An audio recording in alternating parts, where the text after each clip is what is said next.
something on your mind anytime, I'm here to listen. Sister Talk. When you need someone who understands, I know what you're missing. Sister Talk. No matter what you're going through, don't worry, I ain't going nowhere. Sister Talk. If you ever feel alone, say the word, I'll be right there. Sister Talk. Sister, sister, sister, sister talk, sister, sister, sister, sister talk, sister, sister, sister, sister talk, sister.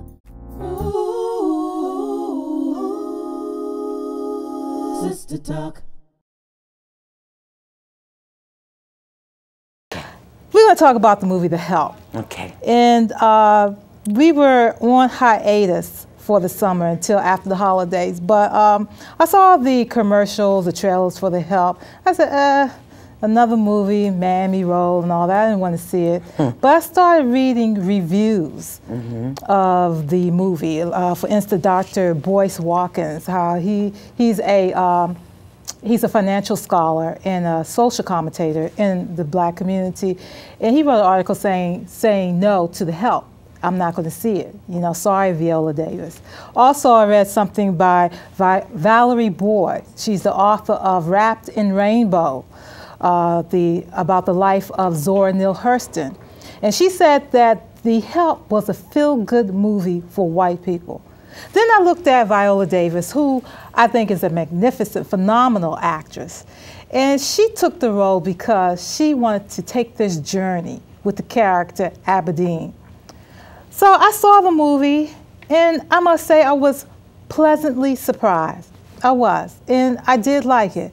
So I have these guests here today who are actresses and writers and you know, singers and so forth. I want to get their take on it. And please, viewers, please call in. The number is 212-757-1393. And you're live, Sister Talk TV show, live Saturday. And it's August 20th, 2011.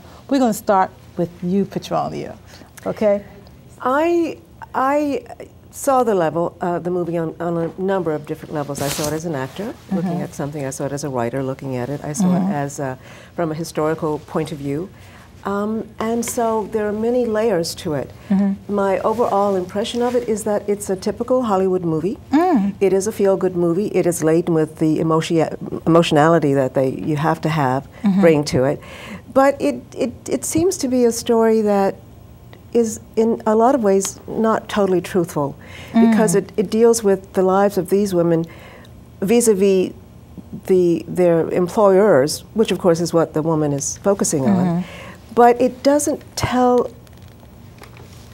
who they are outside of that relationship. Okay. And so that was a bit of a problem I had with it. I love if it were not for Viola Davis and for Octavia Spencer, I thought they were the emotional center of the film, and had they not been there, it would have been total white bread.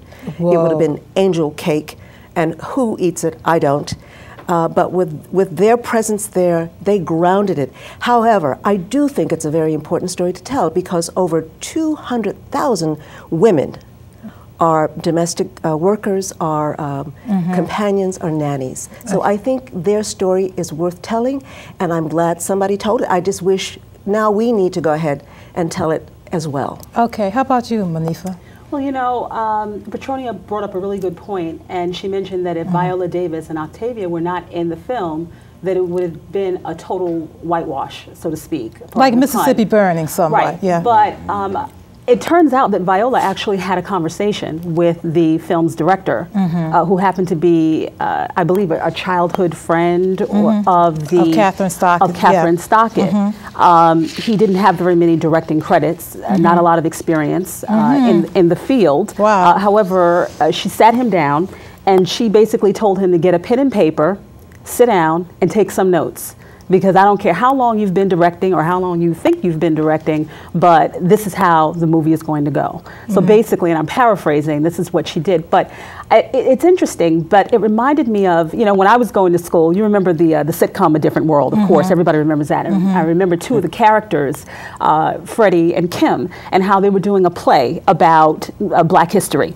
And I remember one of the girls didn't want to play the black mammy stereotypical role. It was very painful for her, but it was she was reminded that, wait a minute, this is a part of our history. It is not from where we came from, because we know that we come from a very rich tradition, a very rich culture, a very rich history, but it's a bump in the road.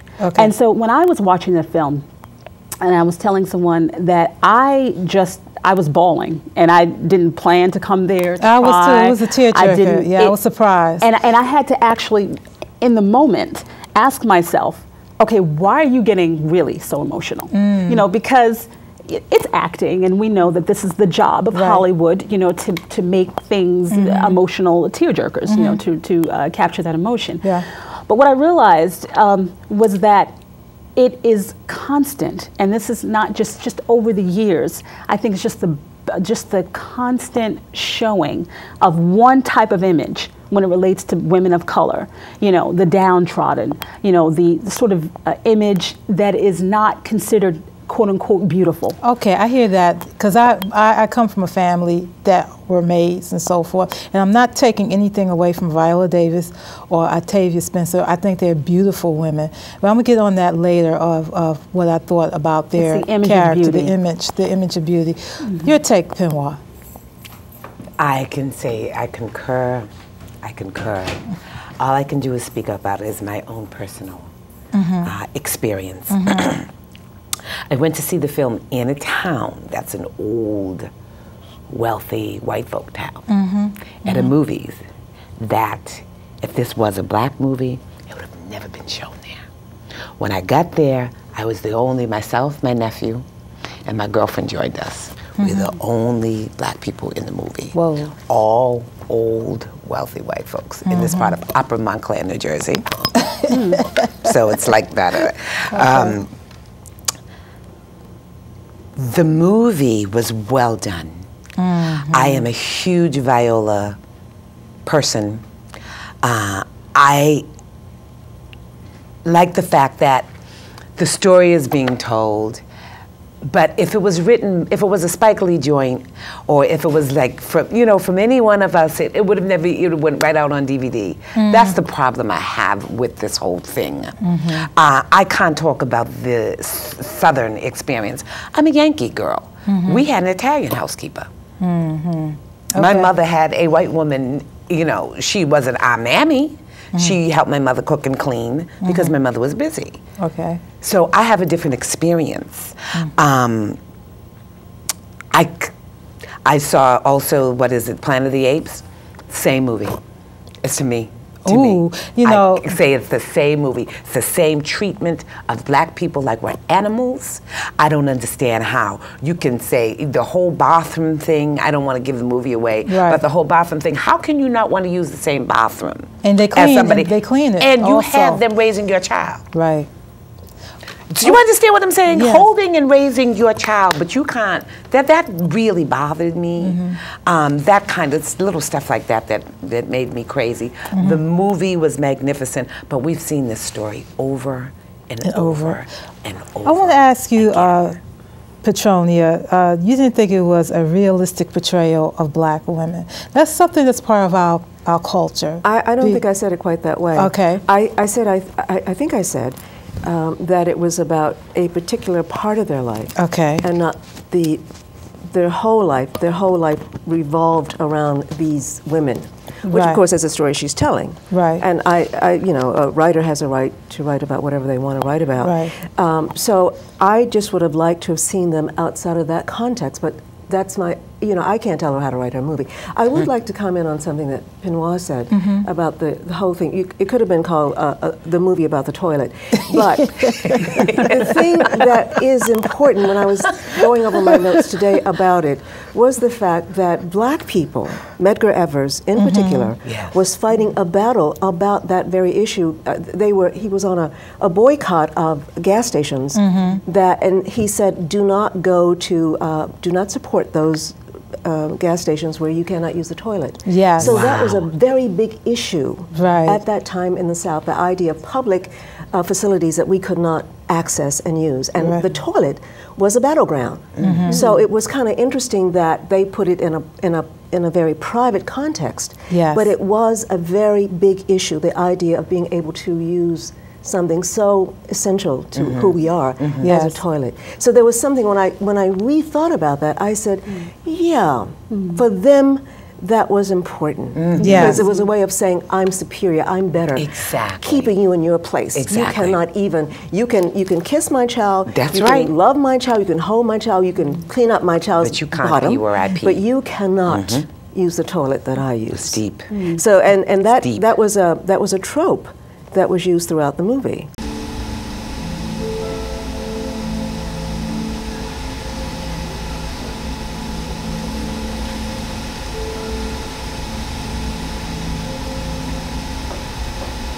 Hurry, Evelyn. Nay, Mosley's up and I'm off to the doctor.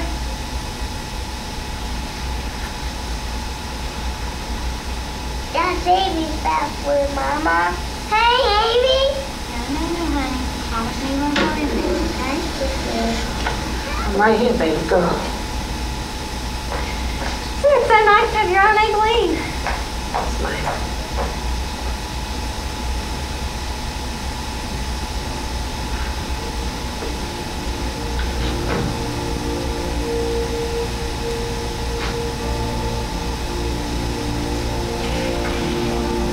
Mama, real Mama, Amy.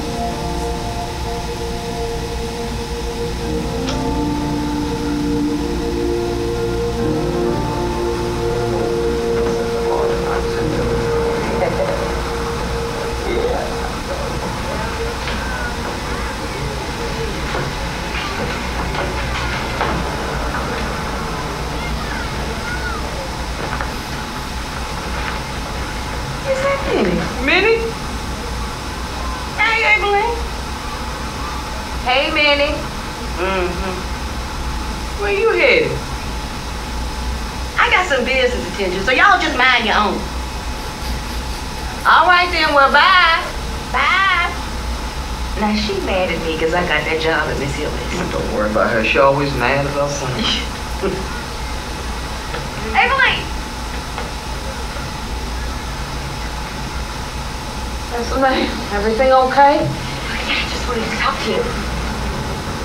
You got some of those murder questions for me? Oh, no, I just wanted to talk.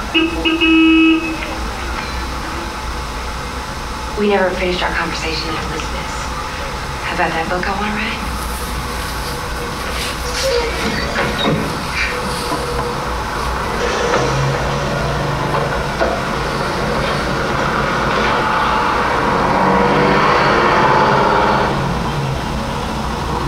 I'd really like to interview you, Evelyn. I know it's scary. They set my cousin Chanel's car on fire just because she went down to the voting station. A book like this has never been written before. Because there's a reason. To do this with you, I might as well burn my own house down. I promise we'll be careful. It's all right, I ain't careful, Miss Skeeter.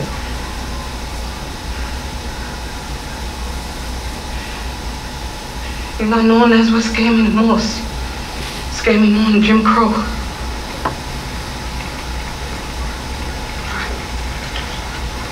Here's my phone number. And my car's here. I could just take you home. No, ma'am.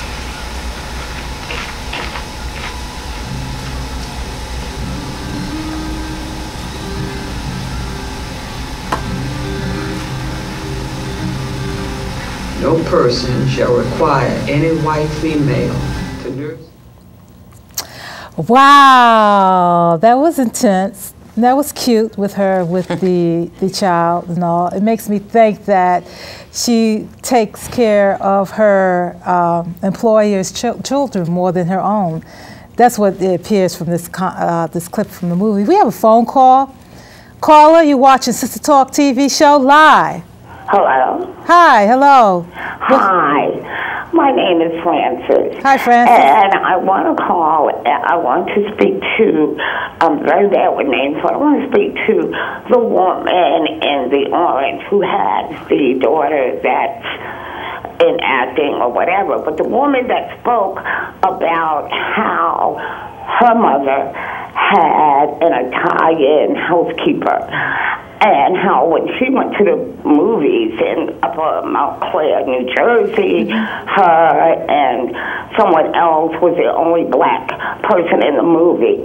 My thought, and it appears to me that she is so totally removed from the black experience and what we have gone through, seriously, because that's how she presented herself. I'm sorry. What we have gone through, we have been mammies, we have breastfed white children for a long time. Unfortunately, it took a white woman to bring this story out. My mother was a domestic worker, and she really seems to be really removed from that experience. Okay. All right. Thank you. We get the point. Thank you, caller. I'm going to have you answer that, Pinwa. Honey, I wish I was removed from that experience. You see the son I had here? This is from police brutality. Where they have busted me in my head. Honey, I have removed myself from the drama and the extra garbage that goes along with wallowing in it. I have removed myself from making my children suffer and making sure that I told them, you is smart, you is special, and you is important. Only we speak the King's English where I come from, and I'm from Roxbury. I'm from the ghetto too, honey. I ain't removed from none of it. Never have been. I have chose to remove myself from the cycle of ignorance, the cycle of common being. All of that. Yeah, so, yes, I live in Upper Montclair, New Jersey, and I live in the part where the separate is Upper Montclair, and Montclair is from blacks were not supposed to be able to move into Upper Montclair. So we here now, honey, you know, and I have removed myself. But no, honey, my experience is black as yours. Thank you so much. You know, obviously, I'm speaking from a black woman's perspective. But if I were to speak for a moment from a white woman's perspective, I probably would have been a little insulted because the movie didn't necessarily show the white women in a positive light either. I mean, allowing your child to sit in her own nest for 10, 12 hours, right? You know, being too afraid to change the, or grossed out, or whatever you want to call it. Until help get there to change the baby's diaper. diaper. To change your own baby's diapers. You know, not picking your child up. I mean, I think that I would have. Well, you know, in the movie, they also said that those white women were babies themselves having babies. They weren't that young, though. They weren't that young. No. Yeah. You know, Petronia? I just wanted to get back briefly to the men in the film. The black men, there were only two types. Yes. There was the abusive husband, of course, and then the other ones were gardeners or servants. And they were silent. But I also noticed that the white men in the movie were pretty docile. They were ancillary to the story. They seemed to be very passive, and they were not, except for the two brutal policemen, but they too were not depicted probably realistically either. I mean, given that what we know about white men in the South. Right. So there was a lot of Hollywood-ishness going on there, just putting a white coating on a lot of things. That's the point I believe Valerie Boyd was saying. It's a feel-good movie for white people. We have another call. You watch us Talk TV show live. Caller, what's your name and what's your comment or question? You have to turn your TV down. I don't think everybody wants to hear my echo. Hi there. My name is... Okay, I just turned it down. Okay, thank you, huh? Okay. Hi, my name is Christina, and I'm calling from Harlem. Hi, Christina. How are you? I'm well. I just wanted to say, this is more of a thank you call because I always watch the show. But I haven't had a time to say thank you. And it's really, I haven't seen the movie yet, but hearing your views from a black woman's perspective has kind of pushed me to go see it. I didn't want to go see another movie like this, but it sounds like it's something that I need to go see, and at least something that I can critique on my own and take it out, you know, take a good look at it. And I appreciate all you ladies giving your perspective on it. Christina? Yes. You think my mommy will be proud? That's my sister. You think I'm okay? All right. Oh, my legs are crossed. Okay. All right. Thank you. Thanks for calling in. I do want to say that I think everybody needs to see this film, regardless whether it comes from a white woman or it was from white Hollywood and all that kind of stuff. At least some of the story is being told. Mm-hmm. That's how I look at it. This is as a start. Mm-hmm. Do you understand what I'm saying? Mm-hmm. If we can all be so fortunate to write our stories and have it produced by Ron Howard. It wasn't his daughter was the pie girl. I don't want to give away too much of the film. And we're going to talk about the characters later. Okay. We're going to get into the acting in a bit. It was brilliant. Absolutely. Okay, Monifa, go ahead. I just want to piggyback off some wonderful points that the ladies are bringing out. And just to piggyback on that point about telling our story, you know, Camille Yarborough always says we must tell our story. We must tell it for ourselves. No one else will tell it for us. And I was listening to your sister, you know, who said, she didn't want to see, and a lot of black women, you know, another black film with downtrodden looking black women. And it's so true, because there's so many films that show us in not so positive a light. And also there's always the association of the black woman as being very strong. You know, we know we're strong. We know that we're powerful. But the one thing that you don't see a great deal, and you touched on this before we saw the before the break, was the issue of the sexuality. Yes. Unless it's in a negative standpoint. Right. What is wrong with showing black women as not just strong and powerful, which is great, loving, but loving and beautiful and sexual and sensual, but from a realistic and a respectful point of view. Hello. Hello. Hi, my name is Eloise Patterson. I just want to tell you congratulations. I think your show is wonderful. Oh, thank you so much, Eloise. And what I want to say about the movie The Help is that I thought it was wonderful the way they showed the women who really loved each other and really supported each other, the domestics, they cared for each other. They were able to do this project to assist with the book because they were truly sisters. And I just, I think it was wonderful. I love the movie. I love the way that it's a story that is hardly ever heard. No one ever thinks about what the maid experienced, her family. Can I ask you, what culture are you from? I'm calling from New York City. Okay, what's your nationality? Oh, I'm African American. Okay, I'm sorry. Go ahead. Oh, and I just thought it was just such a great story because no one ever thinks about the help. No one ever thinks of them as being real people who have feelings, who, you know, they actually cared about the people they worked for. They cared about the generation. And the people that worked for them, they didn't care. They didn't really care for them too much. But they still were able to show do their job. They were still able to serve and help. Go ahead. One thing I do want to say that is a typical thing that they always use when whites are telling stories involving the other or black people in this instance. They are always the heroes. Yes. They are always the ones who solve and save the day. And even though the three women were all courageous, LaChance too had a very pivotal part in the movie. Right. Because had she not been beaten the way she was, the other women would not have come on board, the other maids, and agreed to tell the story. Ingenue Ellis. That was Ingenue. Oh, that's who that was. Ingenue Ellis. She played you. Anyway, but she was in it. Yes. She had the credit. I don't know what character. But anyway, my point is that is another thing I strongly object to. Even though the women found their own strength and power, nevertheless, it was because she got worked out. White people were behind it, and they were the movers and to make it happen. And we know that that is just inaccurate, and it's not fair, and it's very poor storytelling. But it always drives the story. I've seen it over and over. That's what you're saying, and you're thinking what you're saying. You know, I do want like Medgar Evers put themselves in harm's way, and were shot and killed because we were the activators. We were the original activists. They don't tell that part. Tarek McMillan tweeted that when a black person writes a movie, nobody sees it.